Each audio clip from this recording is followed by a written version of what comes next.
Yeah,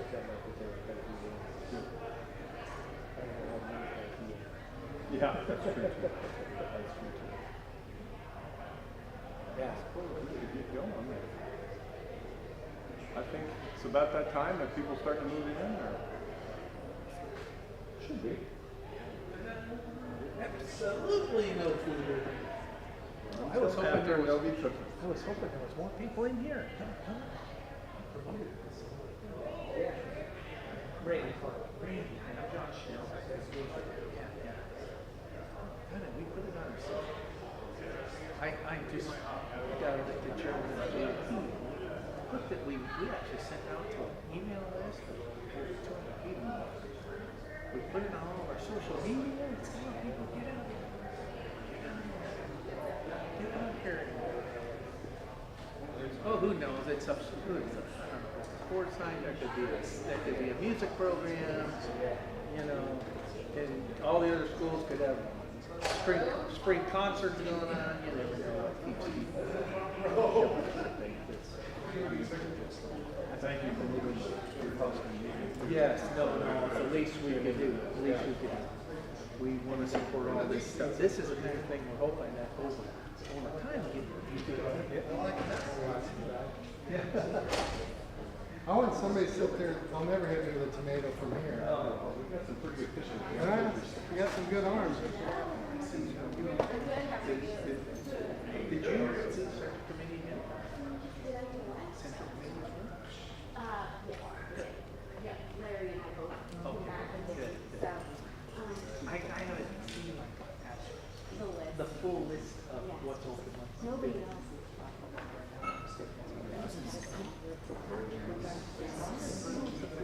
it. Yeah.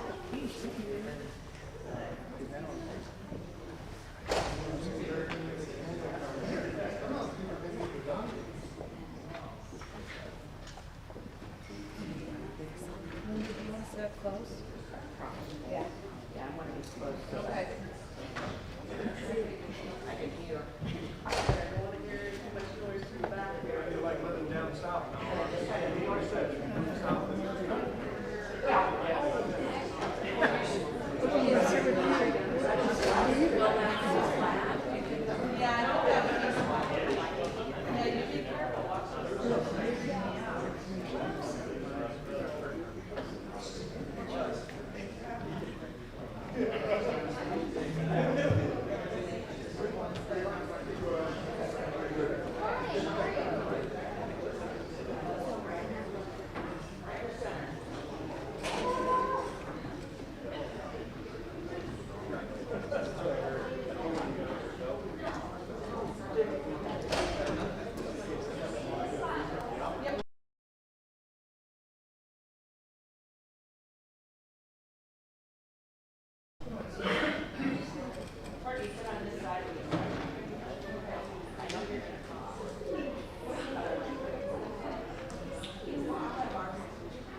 Good evening.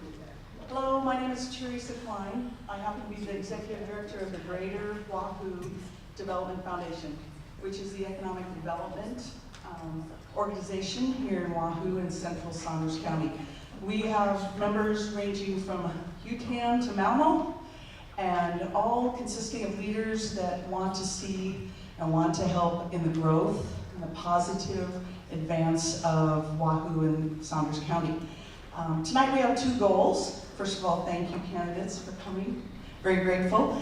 Our first goal is to ask our candidates questions about economic development and the future of Saunders County.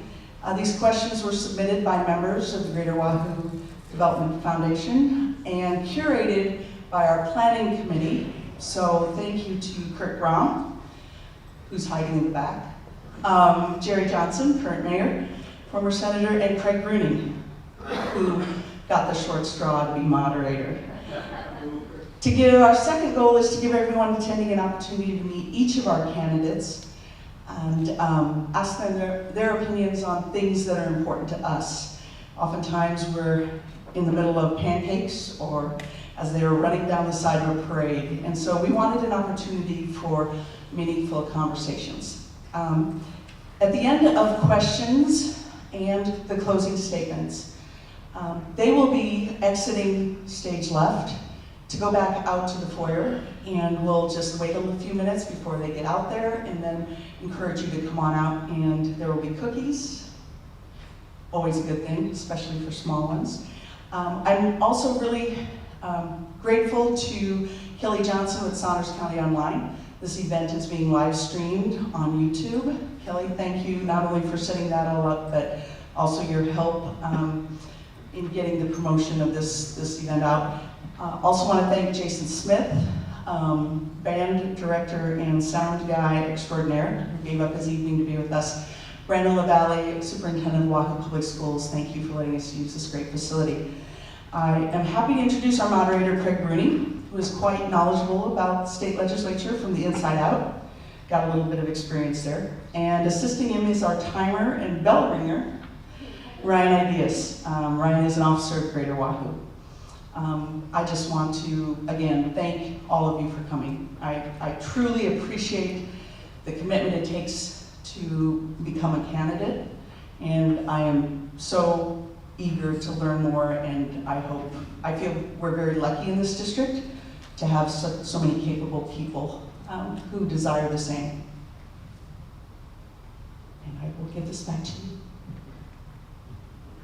Is this one on? Not too much. There we go. I'd like to welcome everybody here tonight. Thank you very much. The candidates, I'm sure, are starting to feel the helmet get a little bit tighter. I think we've got about a month to go before the primary, and I did a little bit of quick research, and this might be the biggest field of candidates for the primary this year in the state of Nebraska. So I think that we've had an awful lot of interest, not only from the candidates, but hopefully from people in Legislative District 23. Let's start with the introduction of the candidates. Starting here on the far, well, I don't know the people very well, so I'm going to go in alphabetical order. So Alan Zavandi from David City, if you, okay. Jacob Wolf from Colon, there we go. Jared Storm from David City. Larissa Schultz from UTAN. Dennis Fouillon from Prague. And Allie French from Prague. Thank you all for thank you again for taking the time out of your schedules tonight. Just to remind everybody, this is a forum. It's not a debate. We will not be taking questions from the audience, so just be respectful and listen to each answer. I'll ask each candidate a question. They'll have 2 minutes to answer. A bell will ring. Give it to them, Ryan. Boy. With 20 seconds to go, and again, when time is up. We will rotate who answers each question first. At the end of the questions, each candidate will be given 2 minutes for a closing statement. After closing statements, we ask that the audience stay seated while the candidates exit and go out to the lobby, where I think you probably saw they have set up some tables with their names on them, and they might have some campaign literature they'd like you to take a look at too. Once they're in place, the audience will be invited to grab a cookie or two and visit with the candidates. Please be respectful of everyone's time when talking to the candidates. I think we've all been in situations where maybe somebody monopolizes the time a little, and I know everybody might want to go visit with some people tonight, so that'd be a great thing. Should we get ready and go? All right.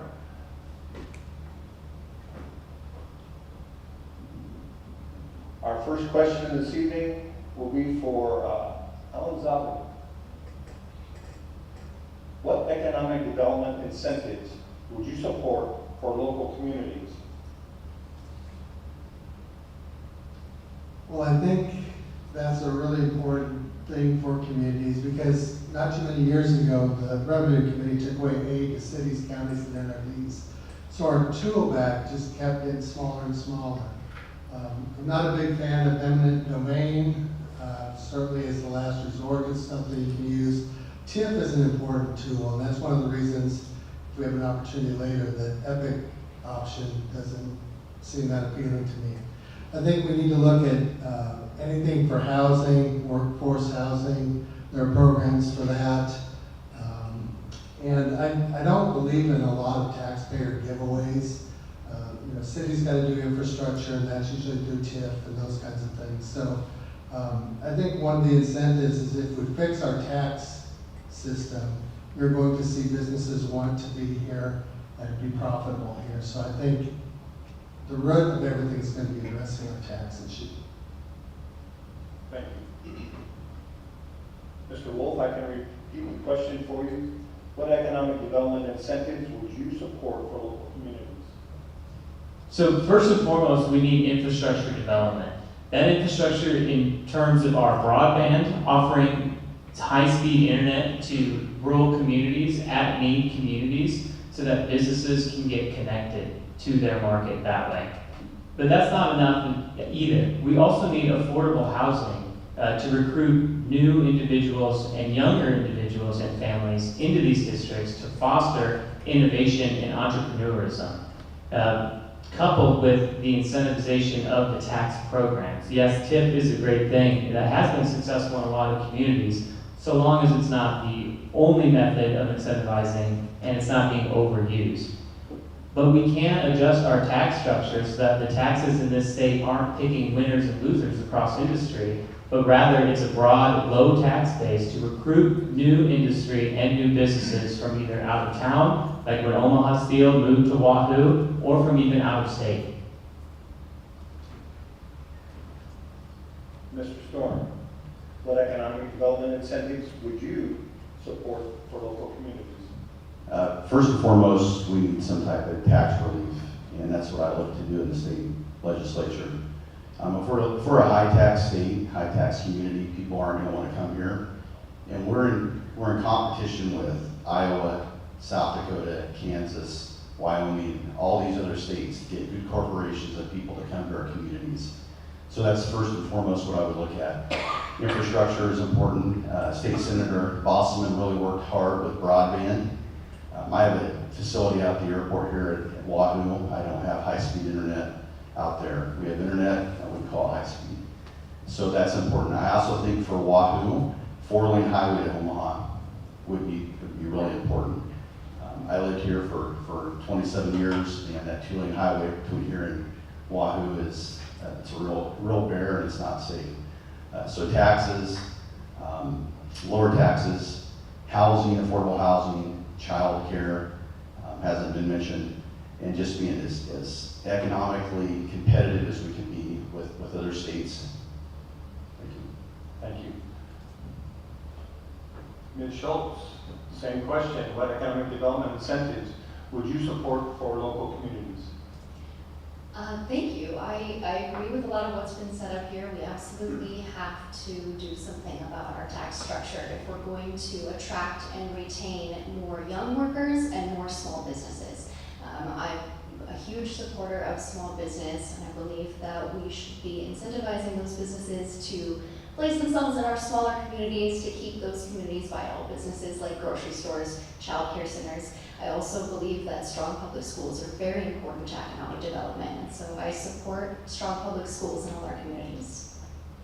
Thank you. Mr. Fouillon, what economic development incentives would you support for local communities? I don't think there's really a lot I can add to what's been said. We definitely need economic development. We need workforce development too. We need programs to encourage new workers to come in here and be able to, of course, they're going to have housing, we're going to have child care. The tax income financing also is an area that can help encourage different workforce development or job development. And I think most of this has to come from local leadership too. Local leaders have to be able to have some kind of incentive to be able to do the housing development, do the child care. All that has to be done rather than government taking over. We need government to encourage local leaders to take the step to do these development things. Thank you. Ms. French, what economic development incentives would you support for local communities? Well, Dennis is actually getting really close to what I was gonna say, and that is so much of the economic development truly comes from the local level, from the city level. From the legislative standpoint, my goal would be to stand as a stone wall against additional regulation. For example, just last week, they passed LB 262, which could actually, in many ways, hinders our farmers markets and individuals around the communities that sell eggs or honey. And I know especially in Wahoo, the fairs that are put together that are promoted by these groups are a huge consumer point for bringing in what we need in order to economically develop. And so I want to ensure that there isn't further regulation and further unfunded mandates that come down from the state government preventing our local communities from being able to take the steps that they need to bring in commerce, to bring in economic drive, and to create the affordable housing and so on and so forth that everybody else has touched on. Obviously, the taxes are a huge deterrent from people moving into the smaller areas, and obviously the best solution for that is to eliminate them. Thank you. Thank you very much. We'll move on to our second question. We'll begin with Mr. Wolf. How would you specifically support rural hospitals and healthcare facilities facing financial challenges? Well, a lot of times it comes into private-public partnerships. However, anytime that the government gets involved in private business, whether that be healthcare or whether that be grocery, prices tend to go up. And so what we really need to do is not only get after the Medicaid and Medicare expenses and the waste involved in that, because that is a government program, but we also need to push forward on recruiting good people to get into those hospitals and the infrastructure to get to and from the hospitals as well. If we get more buyers into that market, the cost of that rural healthcare and that rural development will go down. Thank you very much. Mr. Storm, how would you specifically support rural hospitals and healthcare facilities facing financial challenges? The first thing I would do is learn as much as I can about that industry. I'd be the first person to admit up here, as a person running for office, I don't know everything, and I would go to hospital administrators, and I would ask them specifically what they need and how I can help them in the state legislature. I live in Butler County. Butler County Medical Center does a really good job with their facility. Saunders County Medical Center, I think, does a pretty good job. But I know it's a humongous challenge, and it's a humongous challenge to get qualified staff to come to work in certain locations. Not so much maybe around here, but you get farther out west in the state, it's very, very important. And a community needs a hospital, and that is a vital part of each community. So I would do whatever I could in the state legislature. First of all, learn about the process, talk to good people, and do what I could to help as much as I possibly could. But I'm not for big government. So kind of like Jacob said, I'm not going to look at throwing a bunch of money at the hospitals. I would look to work with them and work with private individuals and industry to help out the healthcare system. Thank you. Ms. Schultz, same question. How would you specifically support rural hospitals and healthcare facilities facing financial challenges? Thank you. Yeah, nationally, over 41% of rural hospitals are facing closure, and here in Nebraska, that's no exception. So one of the most important things we need to do is make sure that there are patients who can afford to go to these hospitals, and one of the most important ways we can do that is by expanding our state access to Medicare and Medicaid. In addition, my brain has just left me. It happens to us all, doesn't it? I agree with what's been said already. You know, hospitals are at the heart of our community, and the legislature already has an existing program, really excellent, that helps pay off some portion of the student loans for healthcare providers that agree to practice in smaller communities. And so I would like to see programs like that expanded and better publicized, because I'm not sure everyone knows that that's a possibility. So we need to attract and retain qualified healthcare professionals, as well as make sure that the patients who are coming to these hospitals can afford that care. Thank you. Mr. Fouillon, how would you specifically support rural hospitals and healthcare facilities facing financial challenges. Well, I think a lot of this goes back to that very first question of economic development too, and providing housing and childcare so that we can have people that come in and live here and stay here. We can't have people that commute to work and commute to the hospital to work there. And then the development of, or the utilization of the Medicare and Medicaid. You know, it's not the greatest system in the world, but I believe it's the best thing that we have right now. I would really like to see some better system of healthcare and more affordability for healthcare. I think when we got the Affordable Care Act, we were promised that insurance rates would go down and we'd be able to keep our own doctor, and none of that's been really true. The care has been pretty good, but affordability has not been good at all. So, like Jared said, I would definitely consult with the experts in the medical field to find out what kind of things they think would help them. Definitely developing the infrastructure and the individual housing and childcare things. Those are all things that need to be done to retain 100%. Thank you. Ms. French, how would you specifically support rural hospitals and healthcare facilities facing financial challenges? I'm so glad you asked. This is actually one of the biggest reasons, not the only, but a big reason that I'd like to be on the HHS committee at the legislature. Currently, we appropriate hundreds of millions of dollars every single legislative session to the Omaha Metro hospitals and especially UNMC. And while they have important tasks, if you were to talk to our new DHS CEO, Dr. Corsi, he would tell you that there is a mass amount of misappropriations of funding. And so I'm actually looking forward to working with him over the next few years and seeing the work that he gets done. Most recently I talked to him about his work down in Missouri where he worked with a company in Epiphany. And at first they had 700,000 delinquent cases through DHHS. After a year of his service, they were down to 400. It's this kind of leadership and finding the correct people in these positions that can create the funds needed, and we can prioritize the rural communities and hospitals that don't have the massive income like we see in the metro areas. Thank you. Mr. Zabini, how would you specifically support rural hospitals and healthcare facilities facing financial challenges? This is going to sound weird for someone running for political office, but for the most part, government should stay out of it. That'd be the best thing we could do. You know, in our rural areas, we don't have the cranes like you see around the Lincoln hospitals, Omaha hospitals. I do know Jeremy Nordquist, who's in charge of the hospitals, and I'm good friends with our local administrator, Don Nyberg, and I would certainly count on them to give good counsel on those things.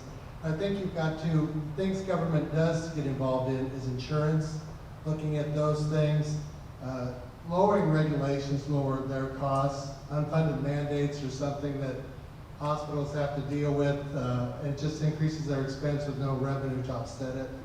I think healthcare is a right, not a privilege, so we have to figure out how to make it affordable for people so they can access it. I think government needs to remove obstacles that go into the provision of healthcare. And staffing is a huge thing. It's the problem with nursing homes. Everywhere people need staff, and there's a lot of competition for it. So I think we need to incentivize coming back and practicing in the rural areas. I have a son who's in his first year of medical school, and if you want to get him fired up, start talking to him about the healthcare system. So he's got 1 year at UNMC, and he's got a lot of opinions, and he's 24 years old. I'm old, and he tells me all the time, Dad, you got to get up on this. So that's important. And then I think we really need to keep, one of the things that we've done so much better is expanding the visiting specialists who actually come out to the local hospitals so you can have access to things you need where that expertise may not be there with the general practitioner. Thank you. Thank you, Bell Ringer. All right, let's move on. Mr. Storm, how much control should the state have over local government? For example, imposing lids that impact services provided. I'm definitely a proponent of local control. I think we should ever look at our elected officials, school board members, governor, mayors, council members. I think that local people should control the area as much as possible. Last year we saw, though, the governor gave property tax relief back to many schools that was supposed to be passed on to the people, and I got the numbers right here. Let's see, out of 244 school districts, 181 overrode their soft cap and raised taxes and didn't give tax relief. And that's why they had that truth and taxation meeting in certain communities. I'm not sure if they did here in Wahoo, they did in David City. So we have a real issue when their spending is out of control and the state government is trying to help the citizens with that, especially on property tax. And local government takes that money and keeps it and raises taxes. So I do have issues with that a little bit. So I am for local control, but where we can, I think there has to be some boundaries for taxes to protect the taxpayers. Thank you. Ms. Schultz, how much control should the state have over local government? For example, imposing lids that impact services provided.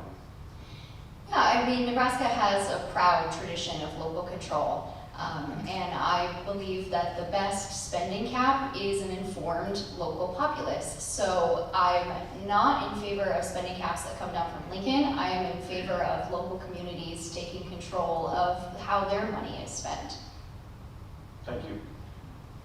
Mr. Fuyan, how much control should the state have over local government?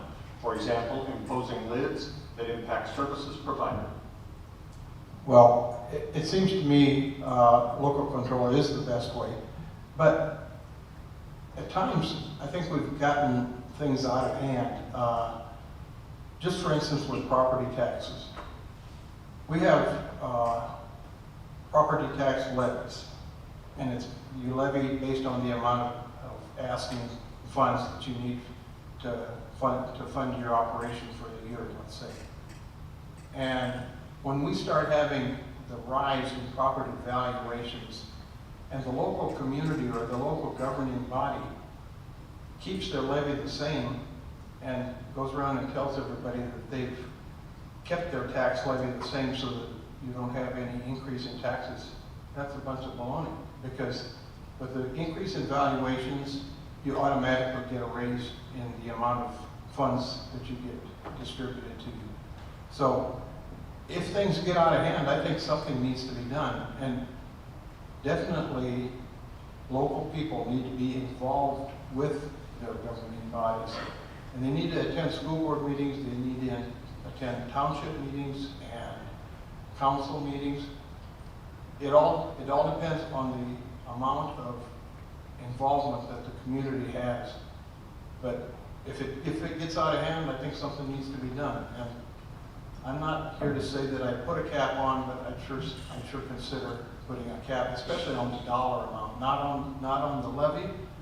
I don't think the levy or the valuation really matters as long as you control the total dollar amount. Thank you. Ms. French, how much control should the state have over local government? For example, imposing lids that impact services provided.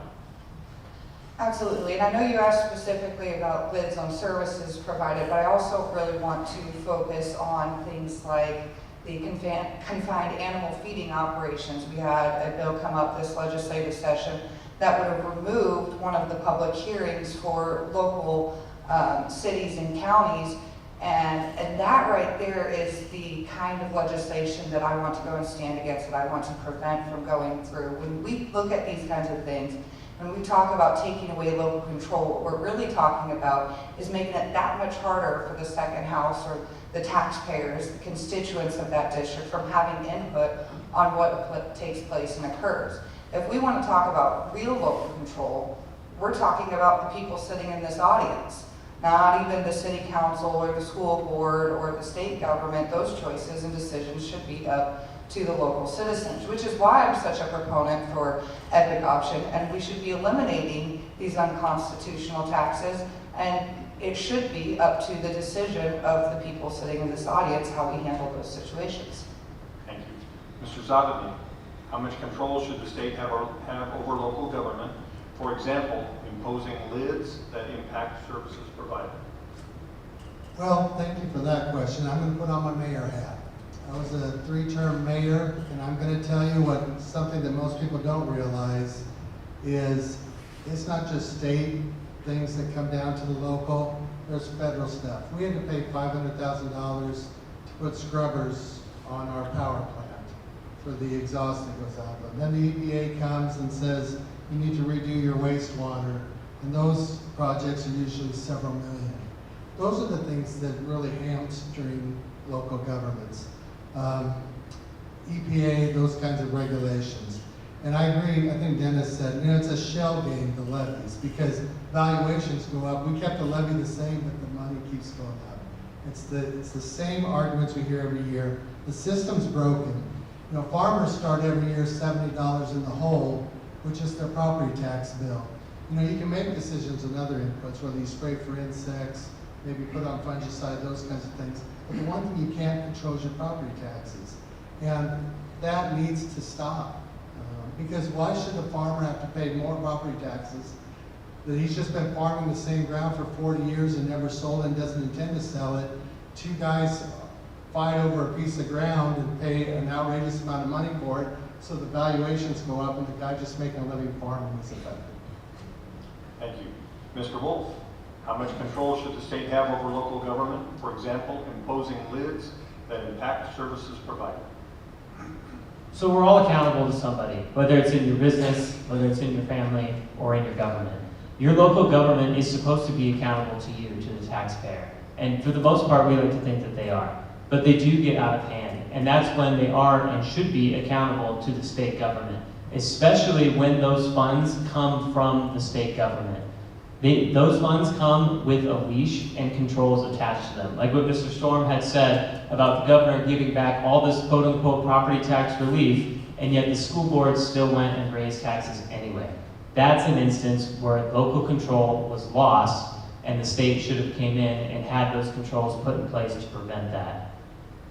Again, with the shell game that comes with property valuations, we love to think that our assessor's not going to raise the value of our home because the market's gone down, and yet year after year, it's 2%, it's 3%, it's 4%. Never do they stay the same, and never do they go down. And there has to be some kind of cap on that too. I'm not saying cap spending by local governments, but cap those valuation increases and cap the levy increases, because the burden is on the taxpayer, and the city and local governments can have all the board meetings they want and the public hearings, and yet has anything changed from those public hearings? I love the truth in taxation. Maybe in a couple years we'll see it evolve into accountability being held at those. But presenting me a pink postcard and saying you're going to raise my taxes anyway is really losing my local control. And it could force me out of my home. It could certainly force seniors out of their homes. Thank you. Ms. Schultz? How much priority would you give to connecting Highway 77 and 92 east to Dodge Street, and how would you get it done? Oh, that's a great question. I think that should be a very high priority to connect Highway 92 to Dodge Street in Omaha. I think it's really important that folks be able to travel safely throughout our communities. And how would I get that done? Great question.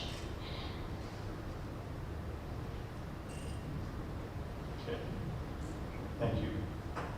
Mr. Kuya, how much priority would you give to connecting Highway 77 and 92 east to Dodge Street, and how would you get it done? I can't believe we have to talk about this. I can't believe it hasn't been done already for 20 years ago. People have been getting killed on that highway. People have been getting stuck every time a little 2-inch snow comes along.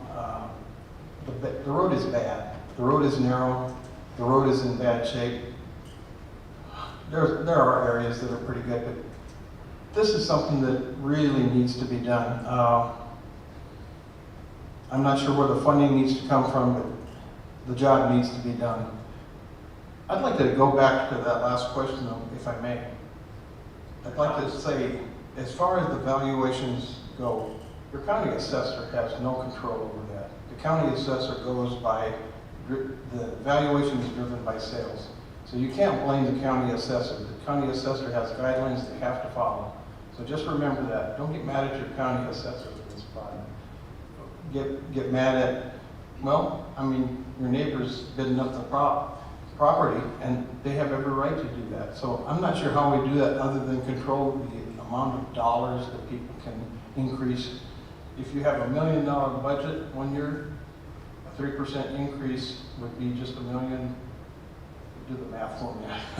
I can't do the math. But that'd be the only way I can see controlling it. Don't blame your assessor. They have a guideline they have to follow. Thank you. Ms. French, how much priority would you give to connecting Highway 7792 east to Dodge Street, and how would you get it done? Well, that's a really great question. It would definitely be a priority. I will be forward that my #1 priority is eliminating medical mandates from the state of Nebraska. But next to that, and this has been a conversation that I've had with a lot of constituents as I work across this district, and it is an important one and it deserves focus.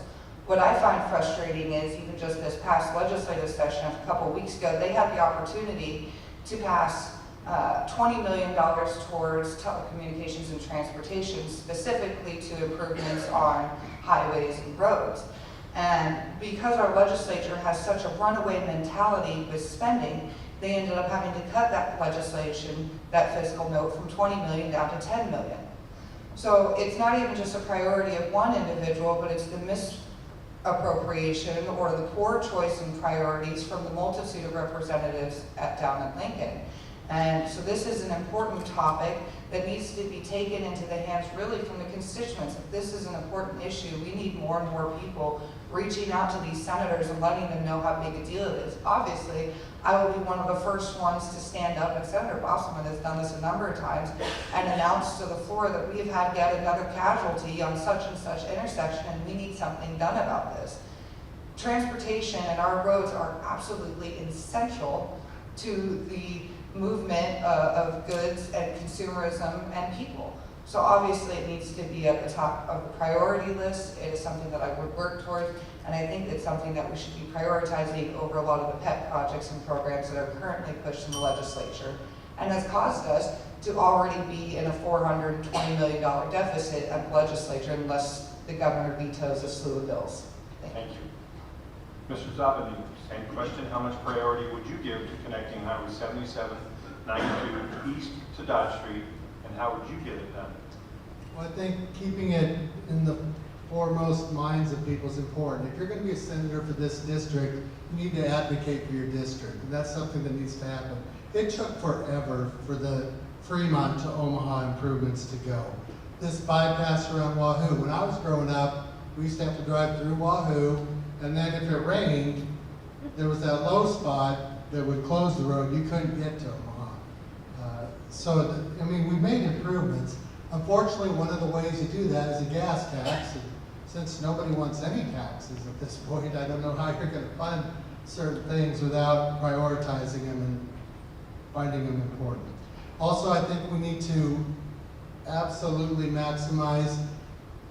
I don't love it that the federal government just sends a whole bunch of money to different areas. But if they're going to give you money for infrastructure, use it for infrastructure. And one of the ways to do it is to fight for District 23 and the projects that make the most sense.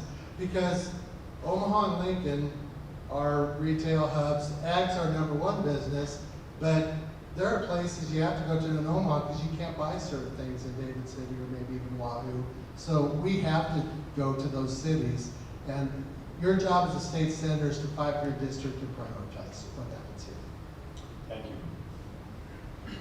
Mr. Wolf, how much priority would you give to connecting Highway 77 and 92 east to Dodge, and how would you get it done? The reason that I've said I wanted to serve on the Telecommunications and Transportation Committee and just relieve Senator Bosselman hand in glove that way is because I really hear so much about Highway 92 headed east from Wahoo, like what Mr. Storm alluded to, getting into 4 lanes, and certainly living so close and using every single day the 77 and 109 intersection that has caused so many fatalities. There was an accident just last week and another fatality last month. And we have heard over and over that they have plans to put in a roundabout, and yet nothing is being done about that. And so much miles are being wasted from the Dodge Street connection back to 92 and 77. And here's how I'll do it. I was an ocean engineer by study. Now, I'm not planning to build an ocean to ferry us out that way, but I did take some civil engineering. I work with civil engineers now, and I could hit a golf ball from here to one of the best premier civil engineering consultants in the state at JEO Consulting and get with them. They're the experts, and they can really tell you how to get it done. They also understand the funding for projects like this and the survey it would require, how efficiently it can be done. We saw when the Platte River and Missouri River flooded years ago, not the 2019 one, but I think the 2008, 2009, and it destroyed I-680 in North Omaha. They fixed that at lightning speed. Yes, they had federal funding to assist, but it was still amazing to see how fast a road project could be done when all we constantly hear are empty promises. The funding is there, whether from the feds or from the state, and it needs to be allocated to the right places for the right reasons, and one of those are our roads. Thank you. Mr. Storm, how much priority would you give to connecting 7792 east to Dodge, and how would you get it done? I already mentioned this in the very opening statement about economic development. I think it's critical for Wahoo to have a 4-lane highway to Omaha. Like many mentioned up here, it's a death trap. I lived here for 20 plus years, and that road was scary to drive year round. People drive like maniacs on there. They pass on hills by U10. If you get 2 inches of snow, like Dennis said, it turns into an ice rink. So it is, I think it's probably one of the highest priorities for the state in the transportation sector and should be addressed that way. How I would handle it is, I know Governor Pillen pretty well. We talk frequently. I would have no problem going to him directly and saying, we need this for this district. And the important thing about being a state senator is advocating for your district and what you can do for every community, every county in the district. And it's working with state senators, working with the governor to get things done. And that's what I would try to do. I'd also say I think the current transportation secretary for Pill administration is from Ashland. I can't remember her name, but I think she lives in Saunders County, if I'm not mistaken. And they know about this highway. When Pillen came to the airport here last year, they talked about the new roundabout. So they know that this is a major health or safety issue. So I would make it top priority as a state senator.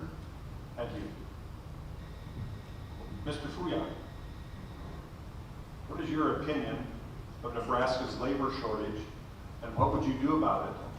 And what, if anything, should be done with Nebraska's minimum wage?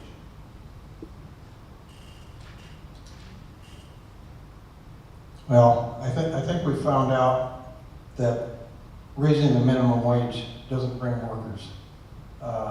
One of the things that needs to be done is create incentives for people to go to work and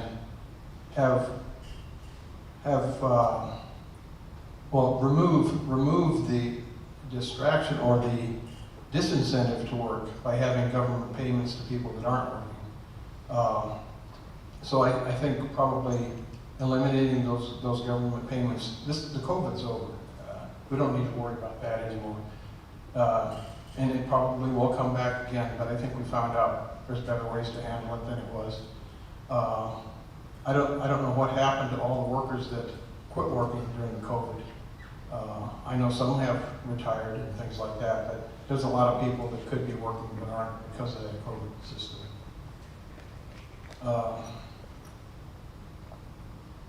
I don't think I can add a lot more to that, but I would like to see Jacob hit a 600-yard drive, because I think it's more than 300 yards out there to JEO. Ms. French, what is your opinion of Nebraska's labor shortage, and what would you do about it? And what, if anything, should be done with Nebraska's minimum wage? Well, there's probably a threefold answer. I believe that the restrictions and lockdowns from 2020 to 2021 had a large effect on our labor shortage. There are many people who discovered that they could just work from home. And why wouldn't you? If you don't have to leave your house, you still get paid just as much.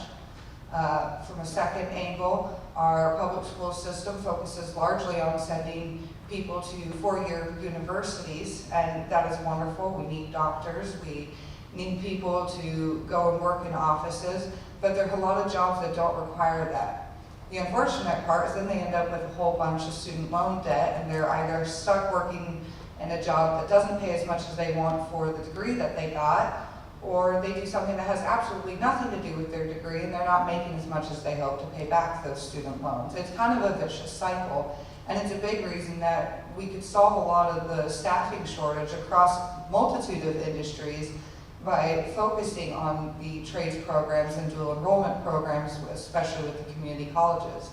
Now I know in District 23 we have several of our high schools. I know Ashland, I know Wahoo, I know Schuyler. They all have fantastic programs with Skills USA, working on trades, and those students in large part are far beyond the other students when they graduate and can go straight into a trade position or going through an apprenticeship.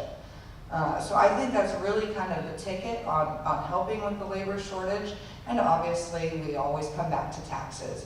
If we eliminated those high property and income and corporate taxes, we'd find a lot more incentive for individuals to be able to work, to stay in their homes, and to go out and participate in our communities. Thank you. Mr. Zavening, what is your opinion of Nebraska's labor shortage, and what would you do about it? And what, if anything, should be done with Nebraska's minimum wage? Well, I think it starts with education. That's where things begin. We need to stop the brain drain and keep our best and brightest here and wanting to start their families in Nebraska. I think government setting a minimum wage has always been a terrible idea. You see what California did. They have an absolute disaster on their hands. Mandating it goes to $20 an hour. You are hurting businesses when you do that by saying you've got to pay at least this much on the input. They're going to want to attract better workers, so let the free market decide. Let them decide how much they want to pay to get those better employees. Most of minimum wage, the only people it really affects to a large extent are your seasonal workers and your high school kids, like my youngest son, who goes and knows he's going to get pretty much minimum wage to be a lifeguard, but then what happened is other towns close to us, like Columbus, raised theirs at their Pawnee Plunge to $13 an hour. So as a city, we had to raise ours, or all our lifeguards are going there. You can't run a pool. So government being involved in minimum wage is a terrible idea, and the way to fix everything that is our problem in our workforce is education. Thank you. Mr. Wolf, what is your opinion of the Nebraska labor shortage, and what would you do about it? And what, if anything, should be done with Nebraska's minimum wage? Our unemployment rate in the state is something like 4th in the country. That we are so low at 2.9%, depending on how the variables are. But there are lurking variables in that statistic, and that has an expiration date to it, because we have that labor shortage is real and it's catching up to us fast. I work in commercial construction, and I see a lot of older folks and I see a lot of younger folks, which is great, getting into the trades, but we are missing this whole middle-aged group of probably something between ages 35 to 55 that I just don't see working. And it's because a lot of that was during that push to push students from high school directly into a 4-year university, and we lost that labor that way. Now, how we do that is through education, how we boost numbers in that. No longer should it be classroom to college. We need to think classroom to career and train to that mindset and get students involved in education that tailors to their subject of choice and certainly to their talents and their strengths, and focus on those areas. Currently in my work, we're constructing a new welding facility for Southeast Community College. They have a need for it. They're going from where they can only support 80 students right now to over 200 come next summer. And that is happening all across the state as these schools, certainly in Saunders County and Butler and Colfax as well, are boosting students into these trades because that's where they need to be to better fit their talents. As far as the minimum wage goes, I don't think that the government should be dictating what the market does. We all complain all the time that the Federal Reserve controls our interest rates. The state government should control our wages either. Thank you. Mr. Storm, same question. What is your opinion of Nebraska's labor shortage, and what would you do about it? And what, if anything, should be done with Nebraska's minimum wage? Well, the first thing I do is get rid of that motto, Nebraska is not for everybody. Do we still have that? Is that? They're working to change it. Yeah, that's crazy. Whoever did that should be fired. I bring back the good life, and as far as minimum wage goes, a minimum wage, when you keep raising minimum wage, we first of all have to understand a minimum wage job is an introductory job for a high school student or a college student. It's not a career. And so when we sit here and impose, say, $20 minimum wage like they're doing in California and keep going up and up and up, that's a huge tax on business. And we have kiosks instead of people at the front desk taking your order. And that's what happens when you keep raising the minimum wage. So government should definitely stay out of that. I have a couple small businesses, I have employees. I know firsthand it's hard to hire anybody. And I've been trying, if you go on my website, I'm constantly have help wanted ads on my website. And it's hard to find anybody even to come in and apply for a job, let alone people you want to hire. So it's a real humongous issue. And like what Jake said, schools need to really be pushing vocational ag. I would look at, I don't know if Wahoo Public High School has this, but to add more vocational classes, welding, bring that back, because there's a huge need for that. Not everybody's going to go to a 4-year school. They can't afford that. You look what college tuition is now. People can't come out of there with $150,000 of debt and then go work at Starbucks. So that's an issue. Just make Nebraska as attractive as it possibly can. People want to come here. Make it a destination state. You look at people in California, East Coast, West Coast, they're fleeing those areas and going to red states. Nebraska should be a destination state for such people. Thank you. Ms. Schultz, what is your opinion of Nebraska's labor shortage, and what would you do about it? And what, if anything, should be done with Nebraska's minimum wage? So our labor shortage here in Nebraska is a huge problem. I'm sure all of you have experienced going to one of our small local businesses that is suddenly closed in the middle of the day because they don't have staffing. One of the most important things we can do is attract and retain more young working families. And the way that we do that is by making sure that they have everything they need in our communities. Strong public schools, clean water, affordable housing is a huge issue.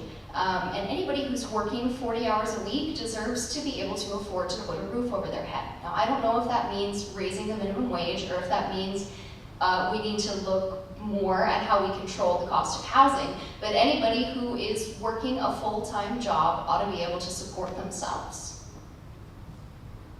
Thank you. Well, I've been told by those on high that we've got time for one more question. Ms. French, you get started. What tax changes would you recommend for the state of Nebraska? Oh, I love that. It's an easy one. Yes.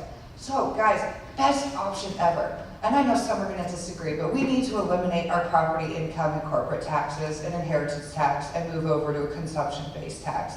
There are several other states working towards this. It's absolutely possible to do without going up to 20%. And please keep in mind, I know that there's a lot of mixed information out there about this, so here's what I want you to remember. Do you own your property or do you rent it from the government? Do you owe the government your labor or is your labor your own? Do you owe your family's future to the government or is it your own? Because if the answer is to any of those questions, it's your own, then you should be in favor of eliminating property income and corporate taxes.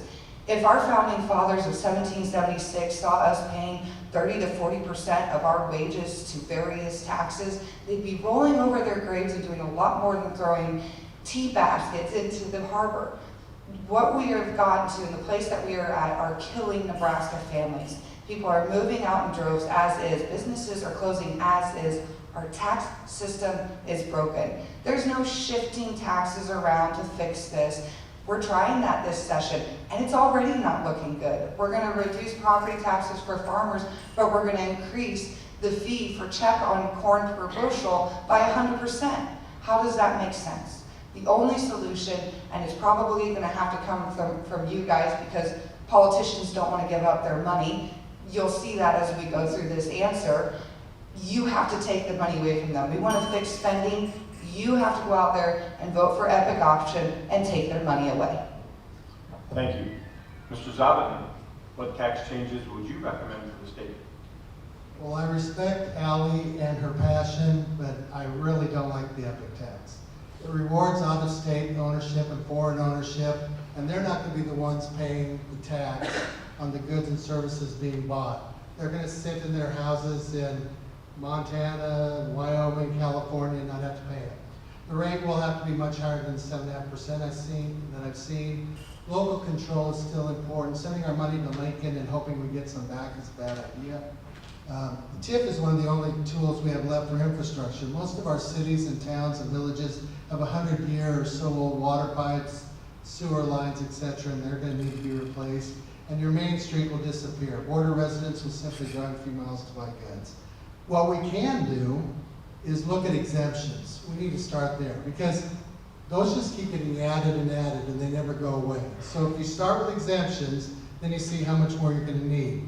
I believe we need to take schools out of the equation of property taxes. It's the state's responsibility. 4 to 5 billion, according to Senator Linehan, are what are collected in property taxes.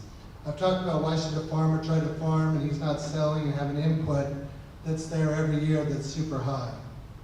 Caps will need to be looked at. And ag is our #1 industry. And if we don't do something about property taxes now, we are going to destroy our #1 industry. And that's not something that we should take lightly.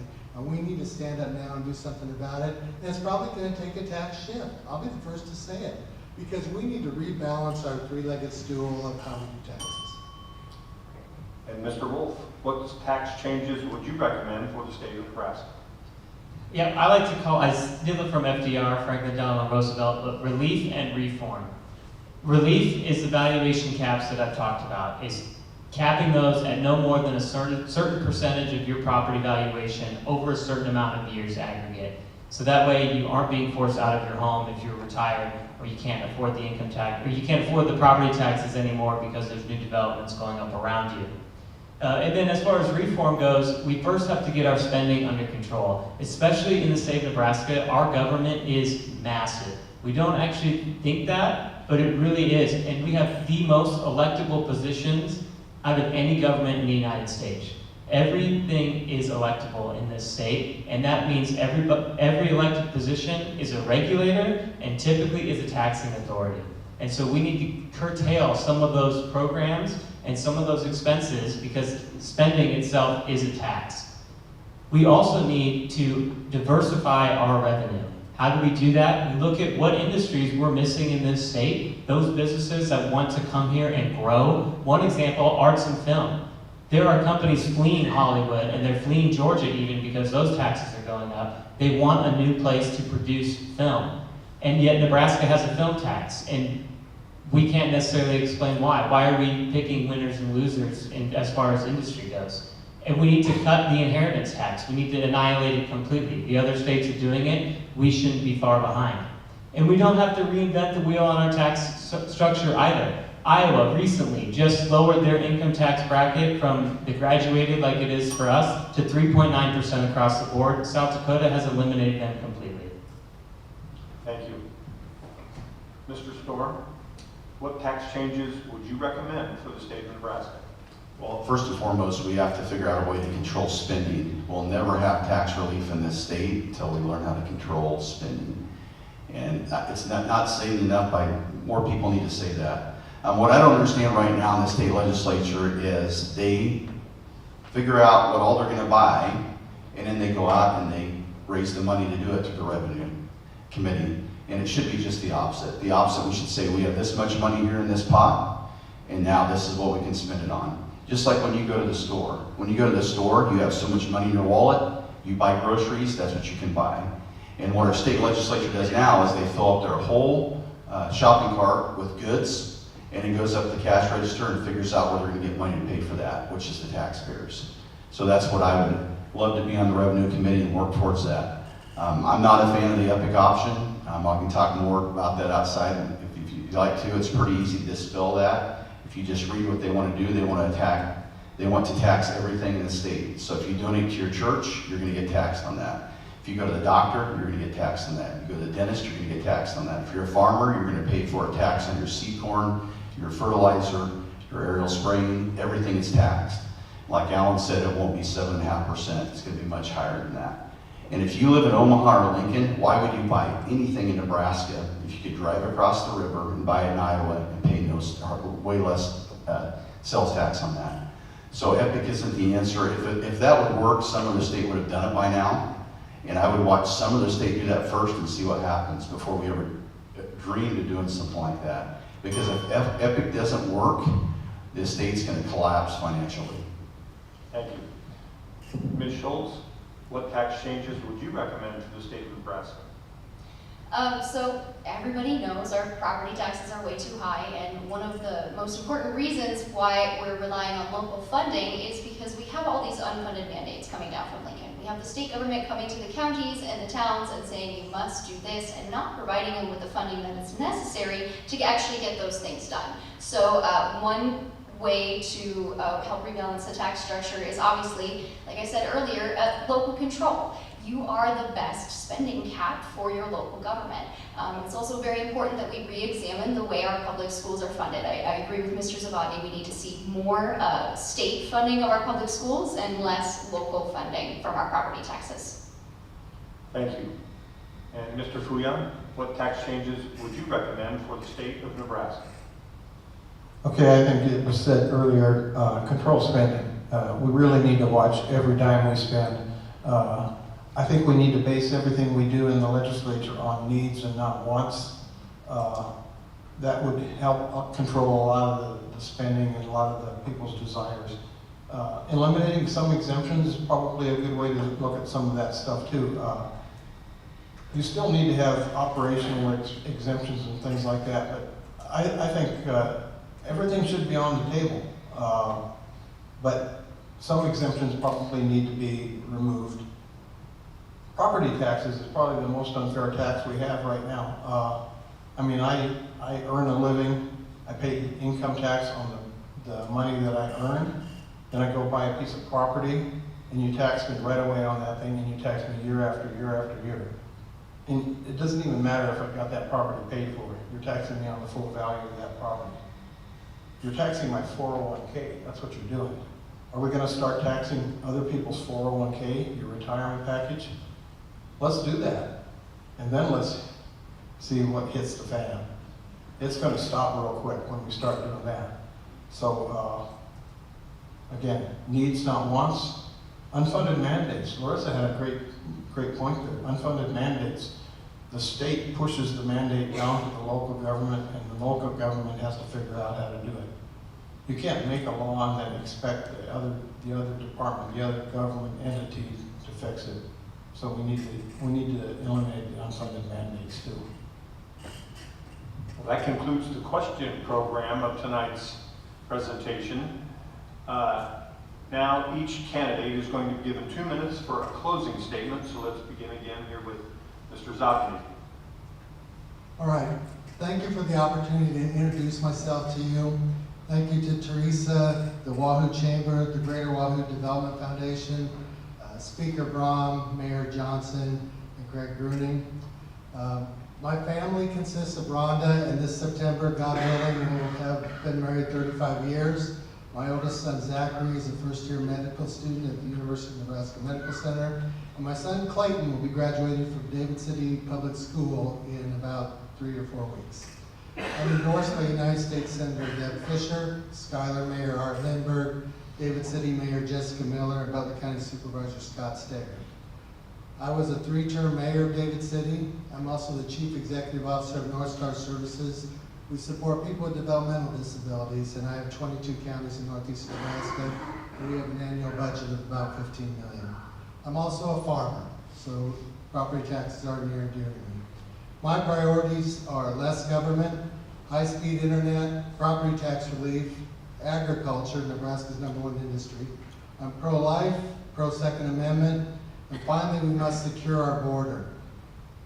Cells that want to hurt us are probably already here, and they could attack our power grid, our water, any number of things tomorrow. People can talk about economic development, theorize about it. I've done it. I'll just focus on AGP, a $700 million bean crushing facility that's come to David City. I was highly involved in figuring out how to get water, sewer, electricity with redundancy, so if one line went down, there'd be another one so they could keep operating, and figure out roads to them. So thank you for the opportunity, and thank you all for coming out this evening. Thank you very much. And Mr. Wolf, your close. Yeah, thank you to Wahoo, Greater Wahoo Development Foundation and Teresa Klein especially for putting this together. Thank you to the candidates for teaching me something today. I hope they learned maybe a little bit something from me too. And thank you all of you for coming out. In order to fix our government and grow our community, it takes community involvement like what you're doing today. So yes, I am Jacob Wolf. I'm a 5th generation Nebraskan, and I sure am proud of it. And I'm a former naval officer. I went to the U.S. Naval Academy, and then I served in the Naval Construction Force. I lived all over the country and served all over the world in that capacity, where I led sailors and I led folks of all services through good times and through bad. Through that course of my life, I was able to meet my wife. She's from Panama City, Florida. I convinced her that Nebraska was the best place to raise our family. She already has figured out it is not the best place to stay warm, and it's not the best place to buy a new car. But she does understand the community we have here now, and she loves to be a part of it. She's ready to have our first child any day now. It could be tonight, could be tomorrow. And everything that I do in this race is tailored towards making Nebraska a better place to invest in, both your business, certainly, and also your family. Brittany and I got in this race to represent the next generation, because young families from out of state and in-state are facing new challenges, and we want to represent those challenges and those families, as well as shore up and protect the legacy that our seniors are leaving behind, and make sure that they're protected, that they're taken care of, so that we have a continuous flow of generational talent, generational work ethic in this state. And so that's what I offer, a new perspective, new leadership, but same Nebraska values. Mr. Storr? Yeah, I grew up in western Kansas, small town agriculture environment. My grandparents were farmers. My dad was an aero applicator. So I grew up in very much a blue collar agricultural background. Moved to Wahoo in 1997, came here as an aerial applicator after I graduated from K-State and Fort Hays State University. Have a couple degrees. Actually, I have an education degree from Fort Hays, I mentioned that. Taught school for 1 year in Kansas City, and then came up here. And so I'm very familiar with Wahoo. It's a great community. It's just a great place to live. As far as my family goes, I have 5 children at home still. I have a 9-year-old, a 13-year-old, 14-year-old, 16-year-old, 17-year-old. And I have a great wife who stays at home, and she's very much supportive of me doing this. And she stays with the kids, and she has the toughest job of all. The number one question I get from everybody is, why am I doing this? Why am I running? And it's an easy answer. I'm doing it for the future of my children and your children. And I think we need good people at this time in the country to go and represent the people and fight the good fight. And our country is in chaos at times. Nebraska at times, the last session, not so much this one, was pretty chaotic. And so we very much are a polarized people. Extreme right, extreme left. We need people that are more in the middle right. They're going to work for the greater good. And that's what I plan on doing. And I think I'm the right person at the right time to do that for this district, and I would very much appreciate your support. Ms. Schultz? Thank you. Yeah, I always like to begin by expressing my gratitude. I'm deeply grateful to the Wahoo Chamber of Commerce for putting this forum on. I'm grateful to our moderators. I'm deeply grateful to the other candidates on this stage who have chosen to take the big step of putting their names on the line, their willingness to represent the 23rd District in the legislature. I've lived in Saunders County for 20 years. I work for a food nonprofit in Omaha. I'm a market gardener, I'm a beekeeper, I'm an events manager. I'm just a regular working person. And so I understand that the best way to attract and retain young folks is to make sure that we have the right conditions for our working families. Affordable housing, affordable health care, clean, safe water, child care facilities, medical facilities. I'm grateful to all of you for taking the time to be here tonight. Your vote is your voice, and whoever you choose to vote for, I hope that you choose to vote on May 14th. Mr. Fouillon? Thank you. Also to the Greater Wahoo Development Foundation. Thanks to all of you for being here tonight and listening to us and giving us a chance to voice our opinions here. My campaign is based on faith, family, and farming. Agriculture is the #1 industry in this state.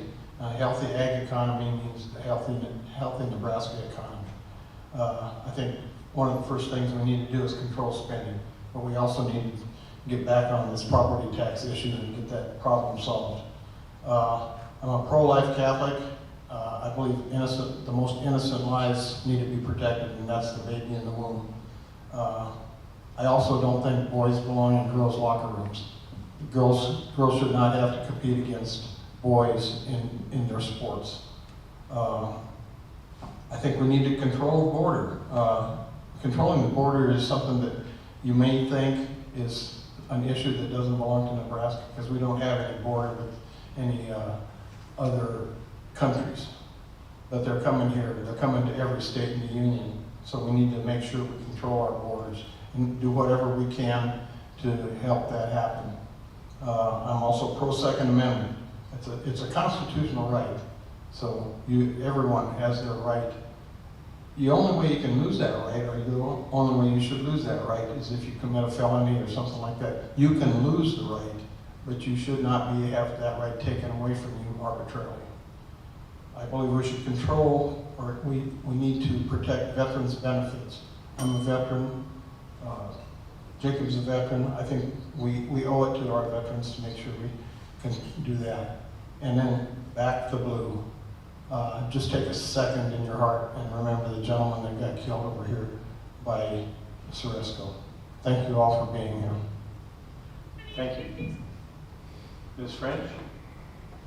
All right, well, thank you all for coming tonight. Thank you for organizing this forum. It has been absolutely wonderful. And the biggest reason that I am running is because far too many of our representatives are bought and paid for. We look around our world and it feels like everything is just bought and paid for. And I'm kind of just plain sick and tired of that. I'm a lifelong Nebraskan. I grew up working for every single thing I had. My family was not wealthy by any means. We were on the free and reduced lunches.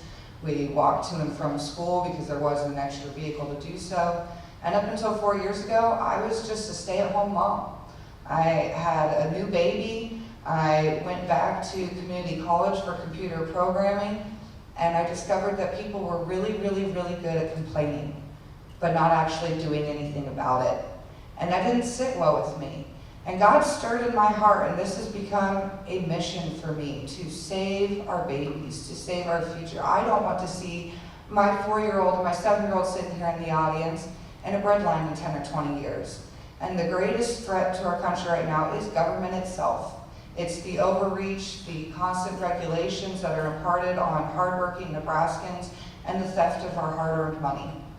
I want to go and stand up and fight for us. I will be the President Trump of Nebraska and sleep only 3 hours a night. I will be down at the legislature every single day, and there will be nobody who cares more and works harder than I will, because this is something I appreciate the service of several of our candidates. This is my service to our state and country. This is something I'm willing to die for. And I can't just sit by and watch this state and our country go down the trajectory it has with my children and one on the way, and how it will impact them. Thank you, Ms. French, and thanks to all the candidates tonight for taking time out of what should be a pretty busy time out of your schedules to come and enlighten the area folks about your ideas for the legislature. So could we give them a round of applause?